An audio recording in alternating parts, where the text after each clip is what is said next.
আমরা জানতে পেরেছি নফস এবং শয়তানের মধ্যে একটি যোগসূত্র রয়েছে। তাদের পরস্পরের মধ্যে একটি কমিউনিকেশন রয়েছে। দুজনই এক নায়ের মাঝি। একজন পাল তুলে রাস্তা দেখিয়ে দেয়, অপরজন সেদিকে বইটা চালায়। তারা একজন ছাড়া অন্যজন কিছুটা অপূর্ণ। শয়তান পথ দেখিয়ে দেয় আর নফস সেই পথ ধরে হাঁটতে শুরু করে। শয়তানের সমস্ত কাজ নফসের উপর নির্ভরশীল। নফস ছাড়া কখনোই তার কৃত পরিকল্পনা সফল হতে পারে না। ধরুন, মনে মনে পরিকল্পনা করলেন আপনি সিনেমা দেখতে যাবেন, আর এই পরিকল্পনা আপনার নফস আপনাকে বাতলে দিয়েছে। আপনার নফস সিনেমা দেখার জন্য মুখিয়ে আছে। এদিকে তার মনে এক ধরনের ভয় কাজ করছে।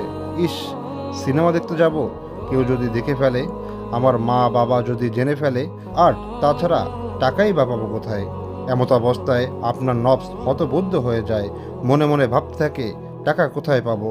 তখনই শয়তান পরামর্শ শুরু হয়ে যায়। শয়তান তখন চুরি করার নানান পন্থা বাতলে দেয়। শুধু তাই নয়, কিভাবে সবার অগোচরে সিনেমার হলে যাওয়া যায় সেই পরামর্শ শয়তানই দিয়ে থাকে। তখন আপনার নফস নতুন করে সাহস জুগিয়ে ফেলে। ফলে তার পক্ষে কর্মটা সম্পাদন করা খুবই সহজ হয়ে যায়। এটাই হচ্ছে শয়তান এবং নফসের এক অনন্য সেতুবন্ধন। তাই আমাদের উচিত নফস এবং শয়তানের সেই সেতুবন্ধনে প্রতিবন্ধকতা তৈরি করা। আপনি শয়তানের উপর কোনো ধরনের প্রভাব ঘটাতে পারবেন না, কেননা সে আপনার ধরাছোঁয়ার বাইরে। তবে নফস কিন্তু আমাদের গণ্ডির ভিতরে, সে আমাদের ধরাছোঁয়ার ভিতরেই।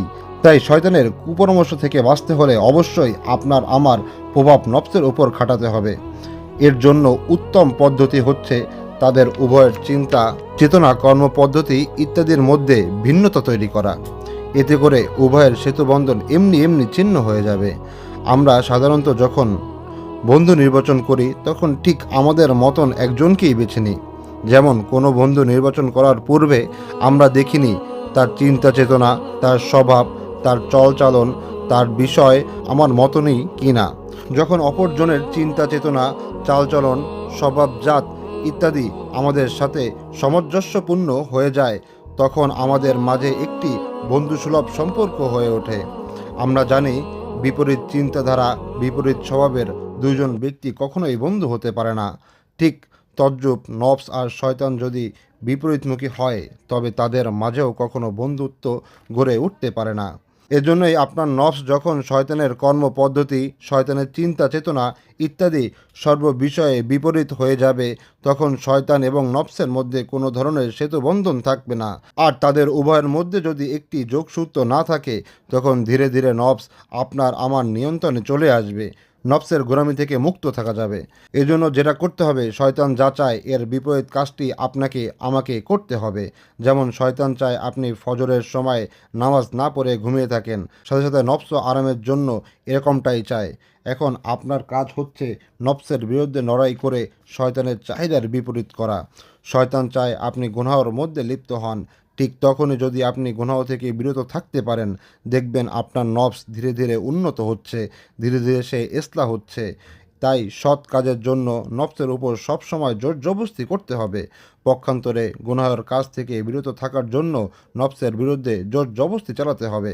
যখন আপনি আপনার জোর জবরদস্তি বহাল রাখবেন, তখন নফস এবং তার খারাপ চিন্তাধারার অস্তিত্ব হারাবে। আর যখন নফস তার খারাপ চিন্তাধারার অস্তিত্ব হারিয়ে ইসলাহ হয়ে যাবে, তখন সে সম্পূর্ণভাবে শয়তানের চিন্তাধারার বিপরীত হয়ে যাবে। আর যখন নফস শয়তানের বিপরীত হয়ে যাবে, তখন এমনি এমনি তাদের মধ্যকার কমিউনিকেশন বন্ধ হয়ে যাবে। এত কিছু করার পর শয়তান আগের মতোই ঠিকই নফসকে কুপরামর্শ দিবে, কিন্তু নফস যখন এর বিরুদ্ধাচরণ করবে, তখন শয়তানও বিরক্ত বোধ করবে। এমত অবস্থায় নফসকে নিয়ন্ত্রণে আনা আপনার আমার জন্য অনেকটাই সহজ হয়ে যাবে।